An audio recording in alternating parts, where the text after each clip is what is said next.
and I just would like to get agreement on the point that the Trump tax cuts did not pay for themselves. In other words, they didn't raise more revenue over time than they gave up. If we could just start with you, Mr. Kogan.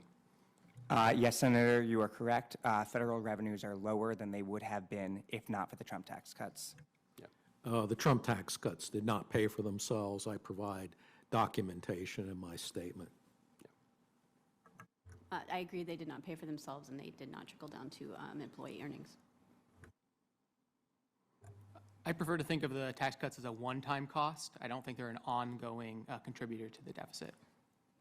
Well, I'm looking at something, Mr. Michel, that when you put together when you were at the Heritage Foundation, and you've got 12 myths, and one of the myths, and I'm quoting, is that the tax cut pays for itself, the Trump tax cut. Are you changing your mind today about that conclusion? No, I'm not. Okay. So just to be clear, the Trump tax cut did not pay for itself, correct? Not within the 10-year budget window, no. No, well, let's look at the next budget window. I'm looking at your report here, too. It doesn't pay for itself in the next 20, in next 10, does it? The cost was largely a one-time cost.